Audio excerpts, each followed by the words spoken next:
Hello everyone, welcome to knowledge nation. इस video में हम लोग क्लास 10th हिस्ट्री सब्जेक्ट के चैप्टर 3 नेशनलिज्म इन इंडिया से 20 इंपॉर्टेंट ऑब्जेक्टिव क्वेश्चन को देखेंगे, जो आपके एग्जाम के पॉइंट ऑफ व्यू से बहुत ही इंपॉर्टेंट है। इससे पहले हम लोगों ने चैप्टर 1 नेशनलिज्म इन यूरोप के इंपॉर्टेंट एमसीक्यू को देखा था। यदि आपने वह वीडियो नहीं देखा है तो उसे ज़रूर देखें। मैंने उस वीडियो का लिंक डिस्क्रिप्शन में दे दिया है। चूँकि चैप्टर 2 आपके सिलेबस में नहीं है, इसलिए चैप्टर 2 के क्वेश्चन आपके एग्जाम में नहीं आने वाले हैं। वीडियो शुरू करने से पहले बता दूं कि यदि आपने चैप्टर 3 को पढ़ा है तो आप इस वीडियो के क्वेश्चन से खुद को टेस्ट करें और आपका जो भी स्कोर हो उसे कमेंट करें। आइए वीडियो को शुरू करते हैं। यहाँ हमारा पहला क्वेश्चन है, why did Gandhi ji organise satyagraha in 1917 in Kheda district of Gujarat. Option number A है to support the plantation workers. Option number B to protest against high revenue demand.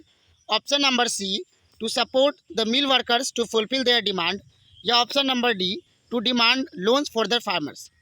तो 1917 में गुजरात के खेरा डिस्ट्रिक्ट में क्रॉप फेल्यूर के कारण वहाँ के जो पेजेंट थे वो टैक्स देने में अनेबल थे और वो टैक्स में रिमिशन चाहते थे। तो इसीलिए जो है गांधी जी के द्वारा या जो सत्याग्रह है वो ऑर्गेनाइज किया गया था। तो यदि हम रिलेवेंट ऑप्शन की बात की जाए तो यहाँ हमारा ऑप्शन नंबर बी जो है वो करेक्ट यहाँ पे ऑप्शन होगा। तो इस तरीके से इसका ऑप्शन नंबर बी करेक्ट है। आइए हम लोग क्वेश्चन नंबर 2 की ओर बढ़ते हैं। तो क्वेश्चन नंबर 2 है हमारा, why was Satyagraha organise in Champaran in 1916।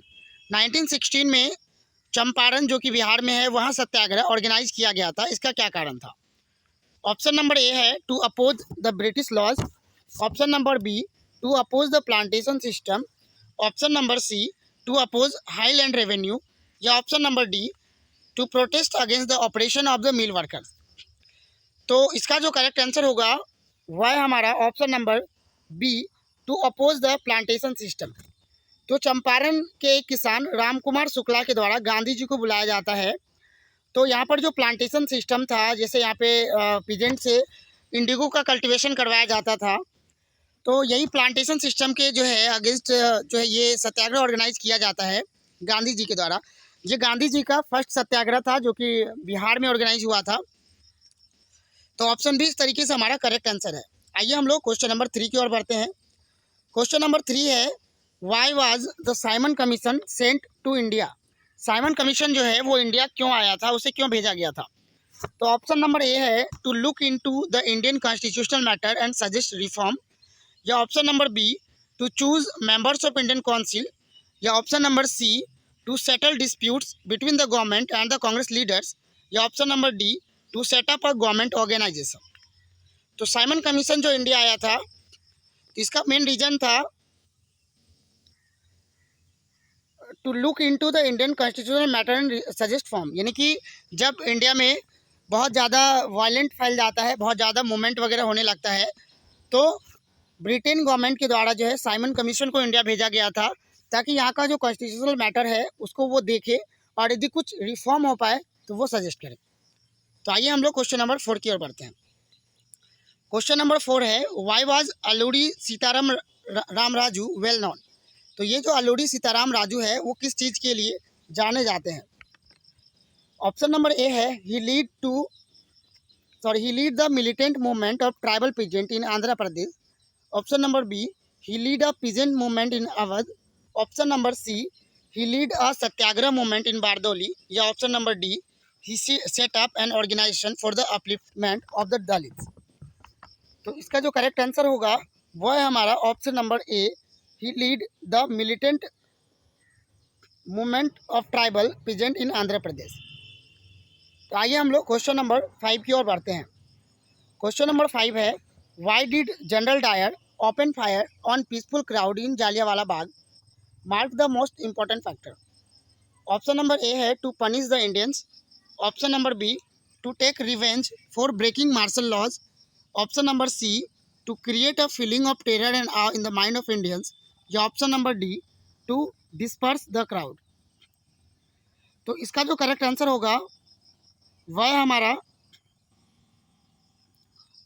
Option number C to create a feeling of terror and awe in the mind of Indians. तो जनरल डायर का जो मेन मकसद था वो लोगों के दिमाग में आतंक को जो है फैला देना, यानी लोगों के मन में डर को पैदा करना, ये इसका मेन जो है कारण था। जालियांवाला बाग पर जो है यहाँ पर जालियांवाला बाग में जो पीसफुल क्राउड था उस पर ओपन फायर करने का, तो मेन मकसद उसका वही था कि लोगों के मन में एक डर फैल जाए और आगे से जो है इस तरीके का जो नेशनलिस्ट एक्टिविटीज़ है वो लोग ना करें। तो आइए हम लोग बढ़ते हैं क्वेश्चन नंबर 6 की ओर। हमारा क्वेश्चन नंबर 6 है, what kind of movement was launched by the tribal peasant of Gudem hills in Andhra Pradesh. Andhra Pradesh में जो गुडेम हिल्स है वहाँ के पीजेंट के द्वारा किस टाइप का मूवमेंट किया जाता है, ये हमारा क्वेश्चन है। ऑप्शन नंबर ए है satyagraha movement, option number B militant guerrilla movement, option number C non violent movement, या option number D none of the above. तो इसका जो करेक्ट आंसर है वह है हमारा option number B militant guerrilla movement. आइए हम लोग क्वेश्चन नंबर 7 की ओर बढ़ते हैं। क्वेश्चन नंबर 7 है, who among the following two leaders lead the Khilafat movement. Khilafat movement को जो लीड किए थे उसमें जो दो प्रोमिनेंट लीडर थे उसका नाम यहाँ बताना है। ऑप्शन नंबर ए है Shaukat Ali and Mohammad Ali, option number B Gandhi ji and Sardar Patel, option number C Mohammad Ali Jinnah and Abul Kalam Azad, या option number D Abdul Kalam Azad and Jawaharlal Nehru. तो इसका जो करेक्ट आंसर है वो है हमारा option number A Shaukat Ali and Mohammad Ali. ये दो ब्रदर्स है जिसके द्वारा खिलाफत मूवमेंट को इंडिया में लीड किया गया था। आइए हम लोग नेक्स्ट क्वेश्चन की ओर बढ़ते हैं। क्वेश्चन नंबर 8 है कि why did Gandhi ji withdraw the non cooperation movement. Gandhi ji के द्वारा नॉन कॉपरेशन मूवमेंट को क्यों विड्रॉ कर लिया गया था। ऑप्शन नंबर ए है Gandhi ji realise that people were losing interest in the movement, option number B Gandhi ji felt that the movement was turning violent in many places, option number C some Congress leaders wanted to participate in election to provincial councils, या option number D some Congress leaders wanted more radical mass agitation. तो इसका जो more relevant जो answer है, जो हमारा correct answer होगा वो है option number B Gandhi ji felt that the movement was turning violent in many places. कई जगहों पर जो मूवमेंट है वो वायलेंट का रूप जो है यहाँ पे ले लिया था, तो ये मेन रीजन रहा नॉन कॉपरेशन मूवमेंट को विड्रॉ करने का। तो नॉन कॉपरेशन मूवमेंट को विड्रॉ करने का जो सबसे बड़ा कारण है वो चौड़ी चौड़ा जो इंसिडेंट है वो एक बड़ा कारण है, जिसके कारण जो है बहुत ज़्यादा वायलेंस फैल जाता है और वहीं से नॉन कॉपरेशन मूवमेंट जो है उसको पुट ऑफ कर दिया जाता है गांधी जी के द्वारा। आइए हम लोग आगे जो है 9 नंबर क्वेश्चन की ओर बढ़ते हैं। हमारा क्वेश्चन नंबर 9 है, who were the Sanatanis. Sanatanis कौन थे। तो ऑप्शन ए है सेंट्स, option B Dalits, option C labours, या option D high caste Hindus. तो इसका जो करेक्ट आंसर होगा वो है हमारा option number D high caste Hindus को ही सनातनीज कहा जाता था। तो आइए हम लोग क्वेश्चन नंबर 10 की ओर बढ़ते हैं। क्वेश्चन नंबर 10 है, the main problem with the Simon commission was that. Simon commission के साथ जो सबसे बड़ा प्रॉब्लम था वो क्या था। ऑप्शन ए है it was an all British commission, option B it was formed in Britain, option C it was set up in response to the nationalist movement, या option D it supported the Muslim League. तो इसका जो correct answer होगा वो है हमारा option number A it was an all British commission.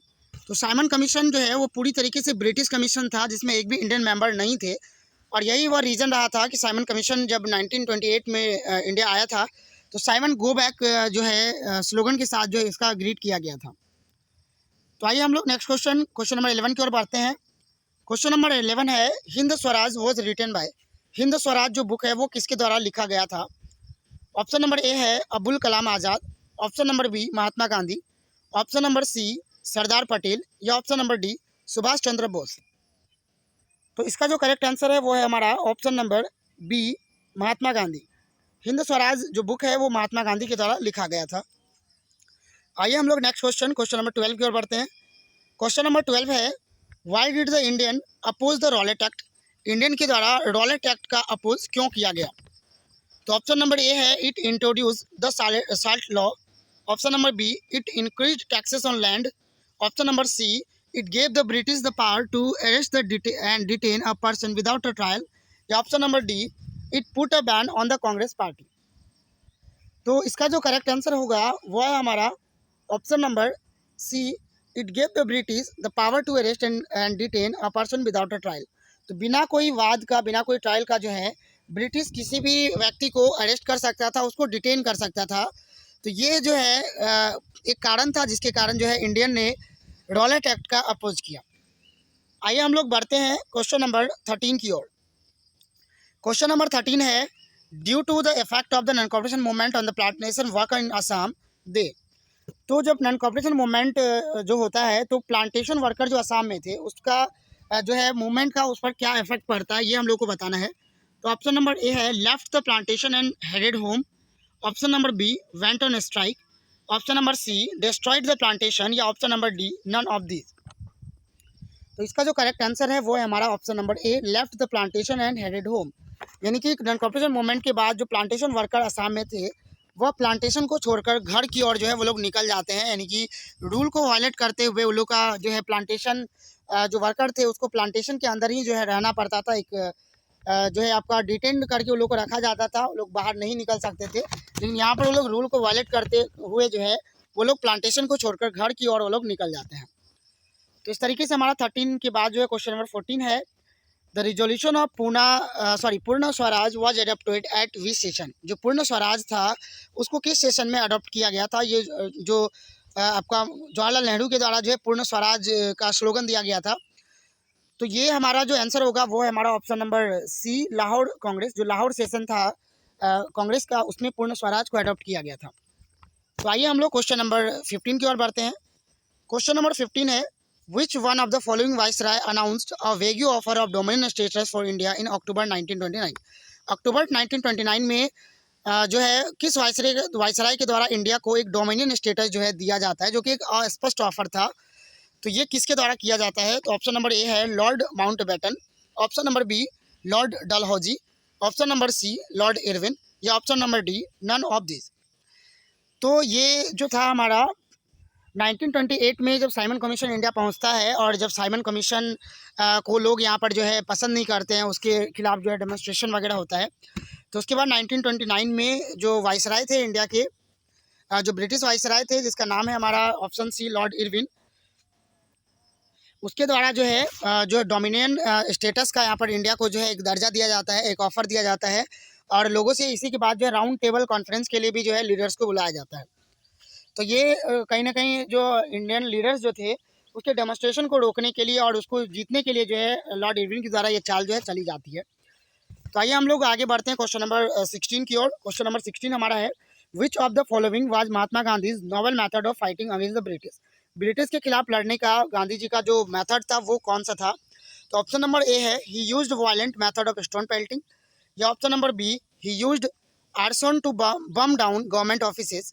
या option number C, he fought with the principal of an eye for an eye. या option number D, he practised open defence of law, peaceful demonstration, satyagraha and non violence. तो इसका जो correct answer होगा वो है हमारा option number D, he practised open defence of law, peaceful demonstration, satyagraha and non violence. तो आइए हम लोग बढ़ते हैं क्वेश्चन नंबर 17 की ओर। हमारा क्वेश्चन नंबर 17 है, why does satyagraha mean, choose one from the following option. सत्याग्रह का मतलब क्या है। ऑप्शन नंबर ए है, satyagraha means use of physical force to inflict pain while fighting. या option number B, satyagraha does not inflict pain, it is a non violent method of fighting against operation.